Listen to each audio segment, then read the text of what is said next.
Vector A, vector B. तो vector B या vector A, किसी भी वेक्टर को हम शिफ्ट कर सकते हैं।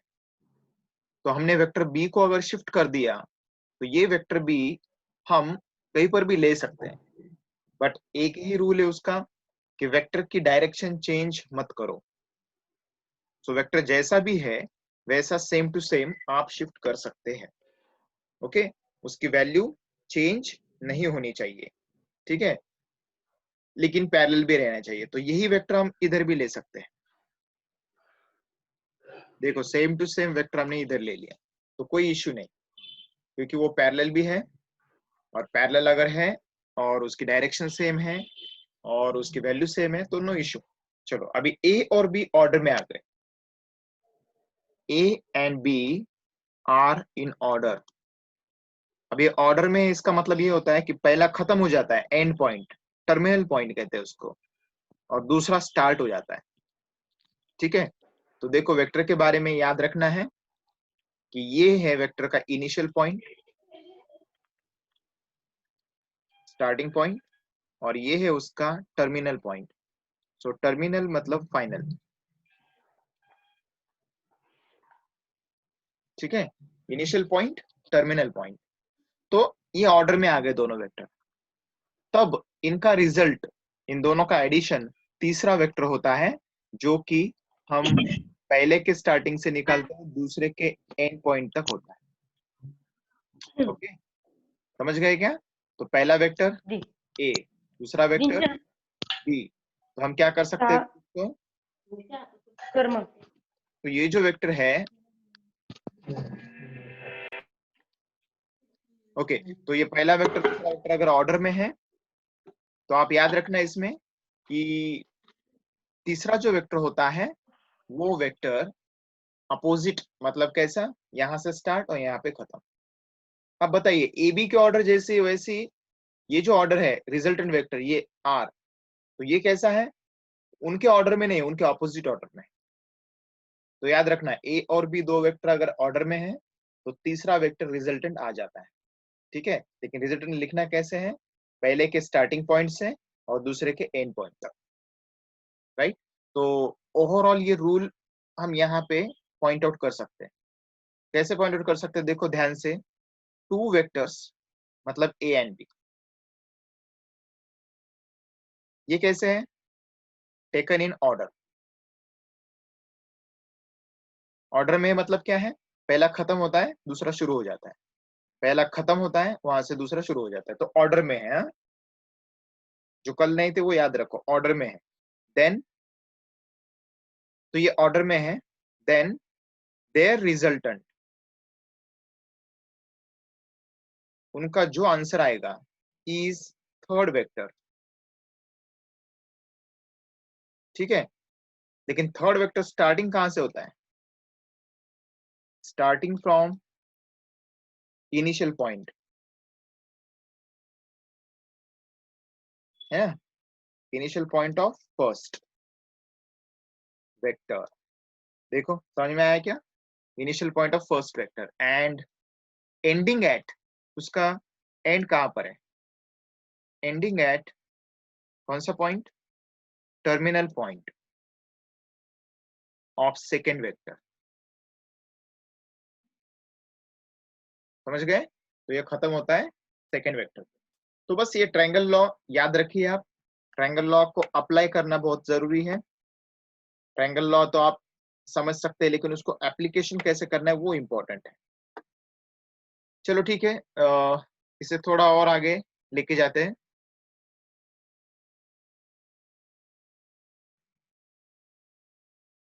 नाउ सी, ये ट्रायंगल लॉ है। अभी मुझे एक बताइए, एक जस्ट डिस्कशन, एक वेक्टर ऐसे लिया फर्स्ट, सेकेंड वेक्टर ऐसा लिया वेक्टर सी, और हमने अगर तीसरा वेक्टर ऐसा लिया वेक्टर डी, तो इनका टोटल रिजल्ट कितना आएगा? क्वेश्चन क्या है?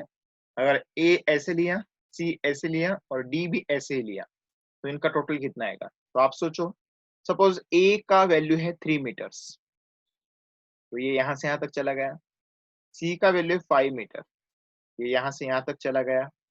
और डी का वैल्यू है कुछ 7 मीटर वगैरह, ये यहाँ से यहाँ तक चला गया। तो फाइनल इसका रिजल्ट 0 आएगा, क्योंकि ये यहाँ से यहाँ तक लेके आता है बॉडी को। ऐसा समझिए आप, अगर हम डिस्प्लेसमेंट लेंगे, एग्जाम्पल हमने लिया डिस्प्लेसमेंट। डिस्प्लेसमेंट मैंने बताया था ना, डिस्प्लेसमेंट मतलब कितना ट्रैवल हुआ है, किस डायरेक्शन में कितना ट्रैवल हुआ, डिस्प्लेसमेंट। जैसे कि फॉर एग्जाम्पल उस्मानपुरा एरिया है और सपोज पैटर्न गेट है। अब ये 2 पॉइंट्स है ना, इसमें डिस्प्लेसमेंट मतलब क्या? डिस्प्लेसमेंट मतलब हम रोड नहीं देखते कि ये यहाँ से ऐसे जाना है, फिर ये ऐसा रोड है, फिर ये ऐसा, ये नहीं। डिस्प्लेसमेंट का मतलब होता है उनके बीच में सीधा डिस्टेंस कितना है, मतलब ये। तो ये होता है इनका डिस्प्लेसमेंट। और ये जो रास्ता है हमारा, ये है डिस्टेंस। ठीक है, वन डायमेंशन मोशन में बहुत कंसेप्ट है इसके, डिस्प्लेसमेंट और डिस्टेंस के, लेकिन फिलहाल के लिए इतना याद रखो, है ना। उस्मानपुरा से रोड है, ऐसा जिगजैग जाता है, ये फिर टर्न लेता है, फिर ऐसा, ये सब डिस्टेंस हुआ। लेकिन डिस्प्लेसमेंट का मतलब क्या है? 2 प्लेसेस के बीच में शॉर्टेस्ट डिस्टेंस कितना है, तो ये डिस्प्लेसमेंट। उसी तरह से एक डिस्प्लेसमेंट वेक्टर हमने यहाँ पे दिखाया ए। इसका रिजल्ट क्या है? यहाँ से लेके यहाँ तक उसने पहुंचा दिया, उसके बाद यहाँ से लेके सी तक ये वेक्टर यहाँ तक पहुंच गया, और ये उठा के यहाँ तक पहुंच गया, तो इनका सबका रिजल्ट कितना आएगा? 0। तो याद रखो, इफ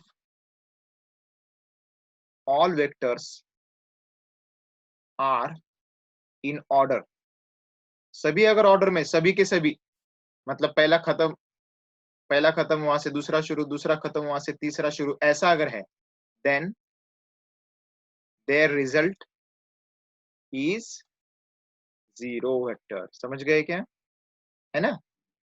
तो ए यहाँ तक पहुंचाता है, सी यहाँ तक पहुंचाता है बॉडी को, लेकिन डी यहाँ से उठा के फिर से वहीं पहुंचा देता है। मतलब कुछ काम हुआ क्या इसमें? कुछ भी नहीं, एक जगह से उठा यहाँ तक गया, फिर थोड़ा दूर गया, फिर वापस वहां तक आया। तो सभी अगर ऑर्डर में है तो उसका रिजल्ट कितना है? 0। तो हम इसको एक नोट ऐसे लिखेंगे, ठीक है, जस्ट एक नोट है ये, इस सभी का अगर ऑर्डर में है तो टोटल इसका 0 होगा। This is a note.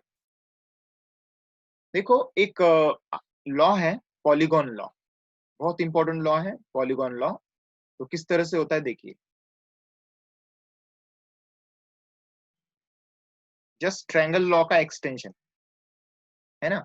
अब देखो, एक वेक्टर ऐसे, सपोज सेकंड वेक्टर ऐसे है, थर्ड वेक्टर ऐसे है, ये फोर्थ वेक्टर है। स्मॉल से दिखाएंगे, स्मॉल ए, small B, small C, small D, ये सब ऑर्डर में है। तो इनका रिजल्टेंट एक ऐसा वेक्टर आता है जो कि वही रूल सेम, जैसे ये 2 वेक्टर्स हमने लिए थे ए और बी, ये दोनों ऑर्डर में थे ना। तो इनका रिजल्टेंट हमने कैसे लिया? इन दोनों का टोटल तीसरा वेक्टर लिया, जो कि पहले के स्टार्टिंग पॉइंट से स्टार्ट होता है और दूसरे के एंड पॉइंट पे खत्म होता है। सेम रूल यहाँ पे अप्लाई करना। तो इनका रिजल्टेंट भी आएगा उसी तरह से। देखो, ये फर्स्ट वेक्टर है ना, इसके स्टार्टिंग पॉइंट से शुरू होगा, और जो लास्ट वेक्टर है उसके एंड पॉइंट पे खत्म होगा। डायरेक्शन ध्यान से देखो। तो ये इनका रिजल्टेंट है, समझ गए। तो ए, बी, सी, डी, इन सबका रिजल्टेंट क्या है? आर। तो हम लिख सकते हैं यहाँ पे are equal to vector A plus vector B plus vector C plus vector D. तो इन शॉर्ट इसका क्या लिख सकते हैं? अगर ये वेक्टर ऑर्डर में है सारे के सारे, तो इनका रिजल्टेंट जो आएगा वो स्टार्ट कहाँ से होगा? Initial point of first vector, और खत्म कहाँ पे होगा? And point of final vector. Okay, तो क्या लिख सकते हैं हम?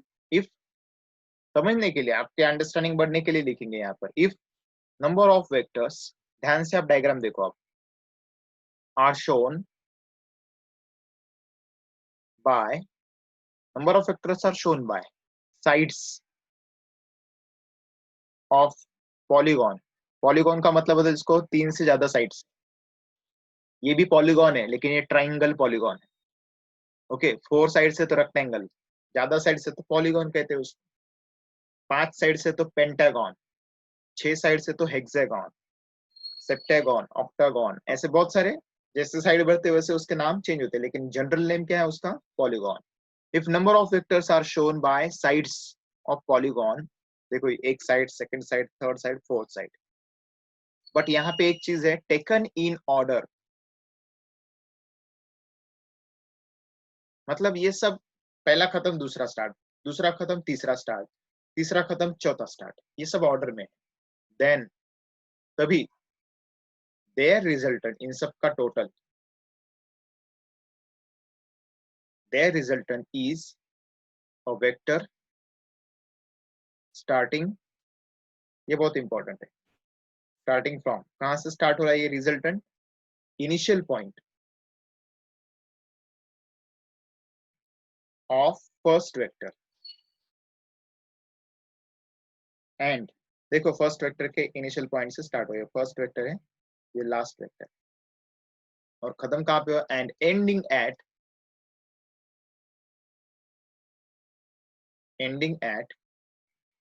टर्मिनल पॉइंट, पता है ना आपको टर्मिनल पॉइंट यानी last point of last vector, बस। तो ये पॉलीगॉन लॉ है। अब मुझे बताइए, सपोज मैंने एक ऐसा डायग्राम निकाला, ध्यान से देखो diagram,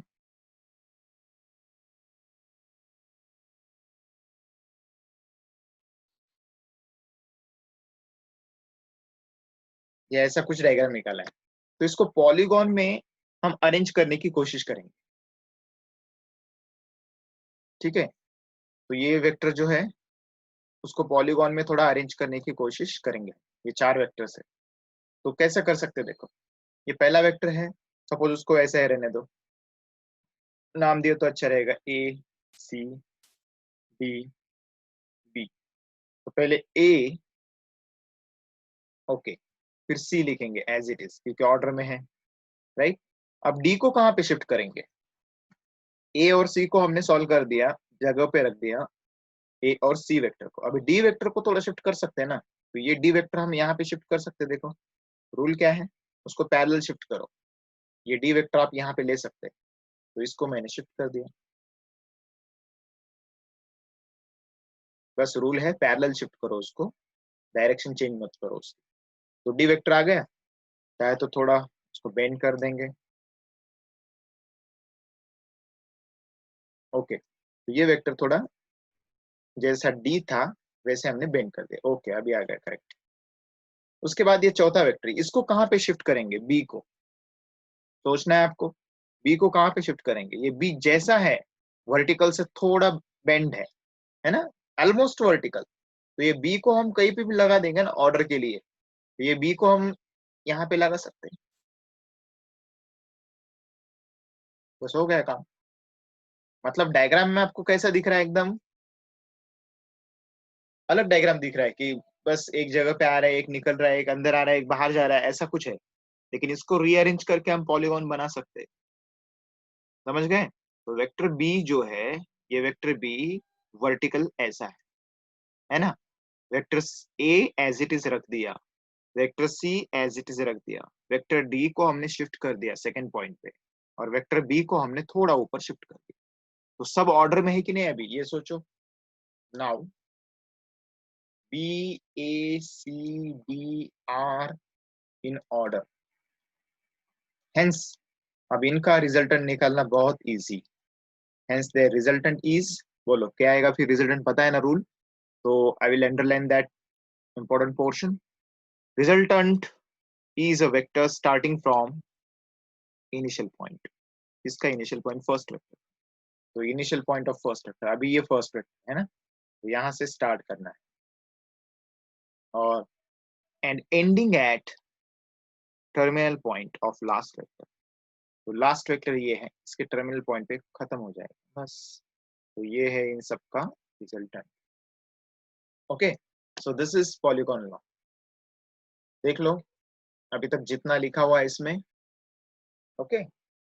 So first rule, only same type of vectors can be added or subtracted. 5 newton plus 7 newton 12 newton कर सकते हैं। वेक्टर एडिशन इज कम्यूटेटिव, मतलब a plus B equal to B plus A कर सकते हैं।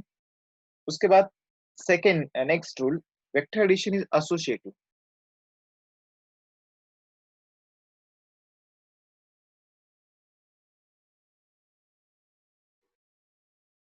Associative means if you are taking vector a plus vector b and then you are taking vector c, then you can split it and you can write A plus vector B plus vector C. Okay, तो कैसा कि हमने इसको split कर दिया, A plus B bracket के बाहर plus C था, तो आप A को स्प्लिट करके B प्लस C लिख सकते हैं. This is called associative rule.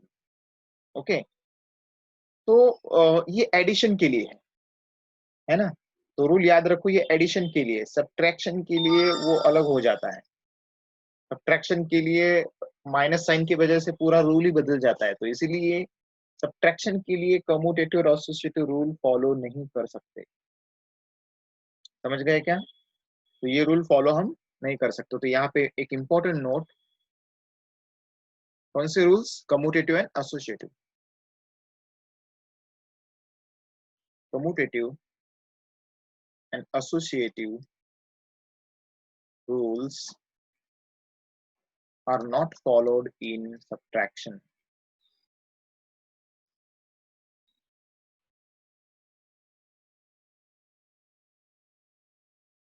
ठीक है, तो वेक्टर सब्ट्रैक्शन के लिए ये रूल्स फॉलो नहीं होते हैं, इतना ध्यान में रखिए. Okay,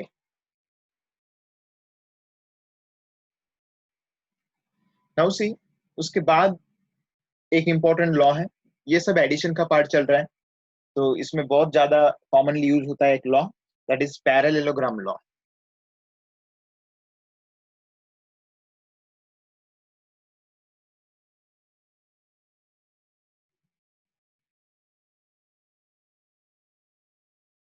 of vector addition.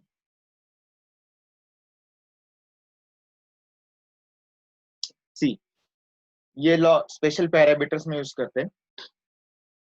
देखो, जब एक वेक्टर, सपोज ये है, and see suppose this is second vector, ऐसे दो वेक्टर्स, तो इन दो वेक्टर का एडिशन अगर करना है, ये को इनिशियल वेक्टर है, मैंने सारे टाइप्स पढ़ा दिए आपको. को इनिशियल मतलब इनका दोनों का इनिशियल पॉइंट सेम है. तब इनका एडिशन करेंगे तो इनका रिजल्टेंट जो आता है ना, वो रिजल्टेंट इनके सेंटर में होता है. मैं आपको एक एग्जांपल समझने के लिए, एग्जांपल बहुत जरूरी होता है. एक स्टूडेंट है, समझो एक याद रखो, आप समझो एक कोई ऑब्जेक्ट है, उसको हम यहाँ से खींच रहे 3 न्यूटन फोर्स लगा के, और इधर से खींच रहे 5 न्यूटन फोर्स लगा के. तो ये दोनों का जो रिजल्ट होगा तो वो सेंटर में होगा. सेंटर में मतलब एग्जैक्टली सेंटर में नहीं, लेकिन शायद 5 न्यूटन के साइड में ज्यादा रहेगा, है कि नहीं. अगर ये दोनों 3 न्यूटन रहते तो समझो 5 नहीं, ये दोनों, ये भी 3 न्यूटन, ये भी 3 न्यूटन, तो इनका रिजल्टेंट एकदम सेंटर में आ जाता है कि नहीं. तो ये सेंटर की तरफ बॉडी जाएगी, ये इधर से खींचेगा, ये उधर से खींचेगा, तो इनका रिजल्ट ये आएगा कि ये बराबर सेंटर की तरफ ही जाते रहेगा. लेकिन अगर ये समझो 13 न्यूटन है और ये सिर्फ 3 न्यूटन, तो बॉडी ज्यादा करके इस डायरेक्शन में जाएंगी. तो आप समझ रहे हैं अच्छे से. ये अगर समझो 53 न्यूटन होता तो बॉडी फिर 13 न्यूटन की तरफ नहीं, इधर जाएंगी. और ये अगर समझो सेम रहते दोनों तो सेंटर में. तो इस तरह से याद रखना इसमें कि वेक्टर्स जो है उनका रिजल्ट सेंटर में आता है, लेकिन कितना आता है depends on the values. Correct. तो इसीलिए कॉन्सेप्ट डिस्कस कर रहे हैं.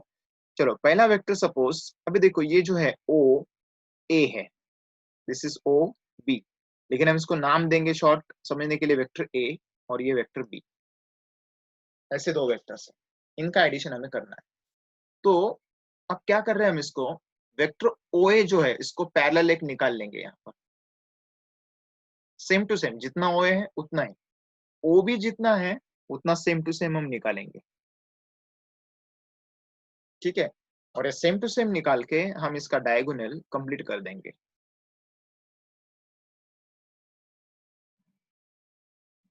ये डायगोनल हमने कंप्लीट किया.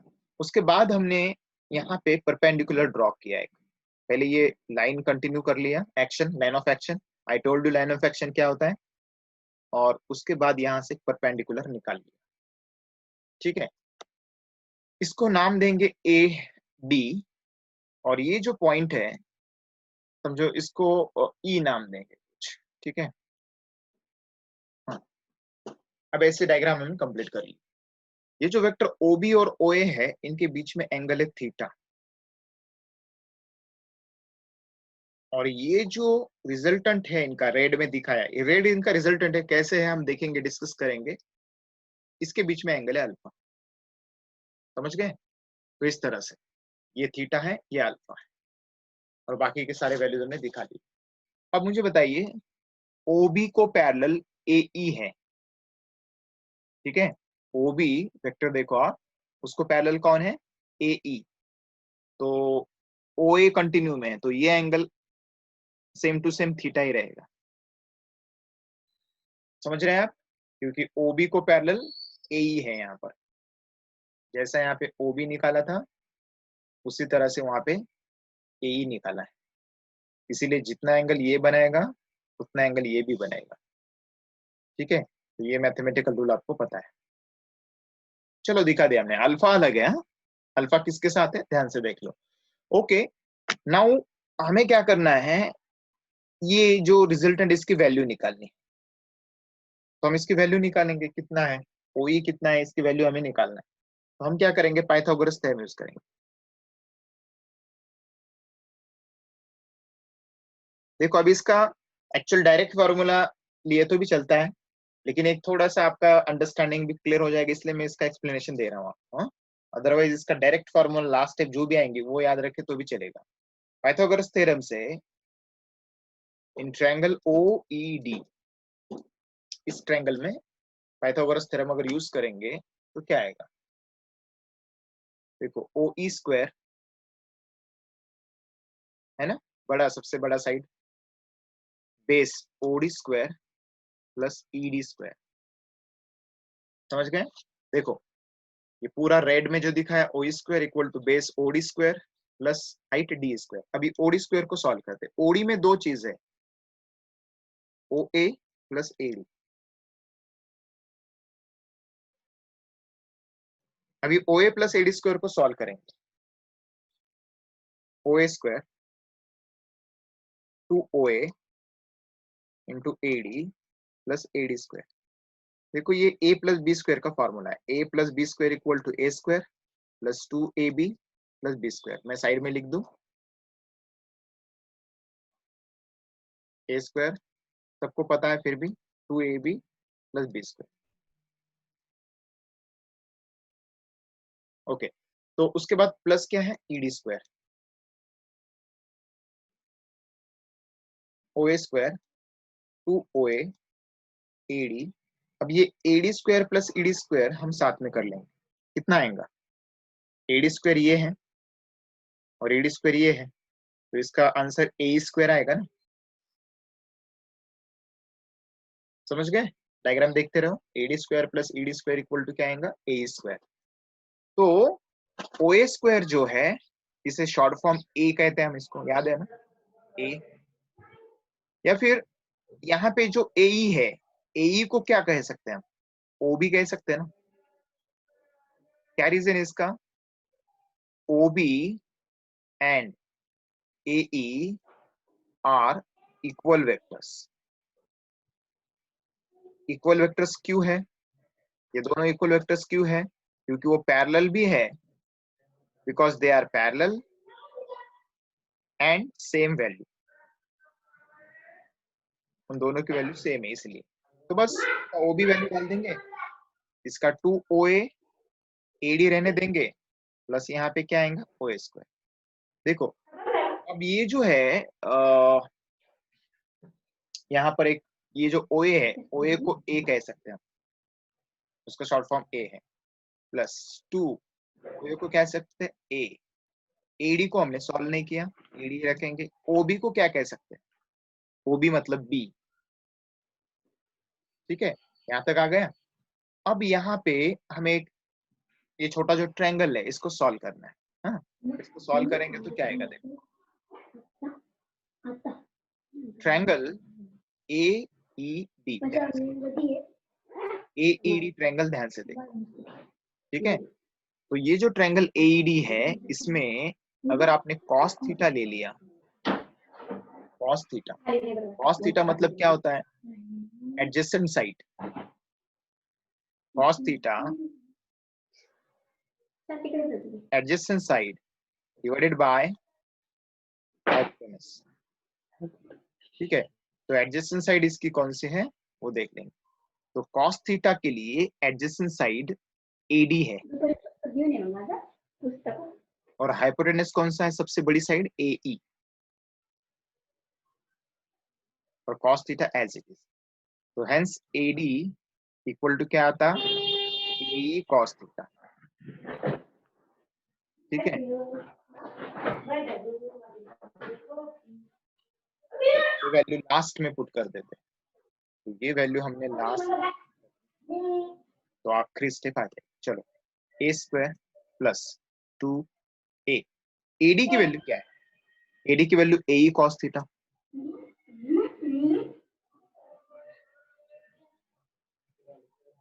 लास्ट स्टेप ए स्क्वायर प्लस 2a।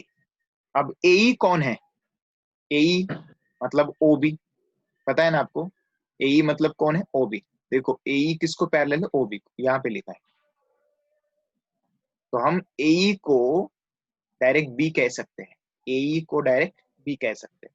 तो यहाँ पे बी आएगा इंटू कॉस थीटा प्लस क्या आएगा। तो सिंपली यहाँ पे क्या आ गया, रिजल्टेंट जो है उसका square equal to A square plus B square plus 2ab cos theta. अब देखिए, पहले ये पेज हम फिर से एक बार देखेंगे, लेकिन रिजल्ट पहले लिख लेता हूं मैं। तो रिजल्ट क्या है उतना ध्यान में आपको रखना है। तो थोड़ा अंडरस्टैंडिंग के लिए एक डायग्राम हमने निकाल के उसका पूरा एक्सप्लेनेशन दिया, but you have to see only result. इसका रिजल्ट याद रखो क्या है, एक वेक्टर पैरेलल ऐसा करो, इसको पैरेलल ऐसा निकालो यहाँ पर, तो इन दोनों का रिजल्टेंट, ये अगर ए है और ये अगर बी है, तो इनका जो रिजल्टेंट आएगा वो उनके सेंटर से स्टार्ट होगा और कहाँ तक जाएगा, उसके कॉमन पॉइंट। तो ये इसका रिजल्टेंट आएगा। इन दोनों के बीच में एंगल कितना था, पूरा एंगल थीटा था। तब ये रिजल्टेंट कितना आया, अभी लास्ट पेज पे देख लो, R square equal to A square plus 2ab cos theta plus B square, A square plus 2ab cos theta plus B square. ठीक है, तो आर कितना आएगा फिर, under root of A square plus 2ab cos theta plus B square. ठीक है, तो इस रिजल्ट को हमें अप्लाई करना है, बाद में क्वेश्चन सॉल्व करेंगे ना उसमें अप्लाई करना है, लेकिन फिलहाल इतना ही इसमें याद रखो। राइट, अभी देखो ये जो थीटा है कॉस थीटा, मतलब कभी कभी कॉस 30 आ सकता है, कॉस 60 आ सकता है, कॉस 45 आ सकता है, कॉस 90 आ सकता है, कॉस 180 कुछ भी आ सकता है। इनके वैल्यूज आपको पता है ना, कॉस 30 कितना होता है, कॉस 60 कितना होता है, कॉस 45, कॉस 90, ये सब आपको वैल्यू शायद पता हो। लेकिन ये 11th 12th में ऐसा एंगल भी आ सकता है, कॉस 35 डिग्री, कॉस 57 डिग्री। तो ये जो वैल्यूज है, ये वैल्यूज में दिक्कत आती है फिर स्टूडेंट्स को। तो इसके लिए हमने एक ट्रिक बनाया है, हमारे क्लास में हमने एक्सक्लूसिवली हमने एक ट्रिक बनाई है, जिसमें आप कोई भी angle 13 degree, 15 degree, 17 degree, 20 degree, ऐसा कुछ भी बता सकते हैं आप। राइट, एक्सक्लूसिव ट्रिक, ऐसे बहुत सारे ट्रिक्स है जो कि सिर्फ हमारे क्लास में ही रहते हैं, क्योंकि हमने बनाया है ना। बुक में जो ट्रिक होगी वो मैं आपको बताऊंगा कि ये बुक में है। जब भी कोई ट्रिक बुक वाली ट्रिक होगी, so I will definitely tell you कि ये बुक वाली ट्रिक है। बट कोई ट्रिक अगर हमने बनाई है तो वो एक बोनस है। तो इससे फायदा ये होगा कि कोई भी एंगल रहने दो, वो अपन सॉल्व कर सकते हैं। चलो ऑल राइट, ये जब क्वेश्चन सॉल्व करेंगे तब हम ये ट्रिक देख लेंगे। सो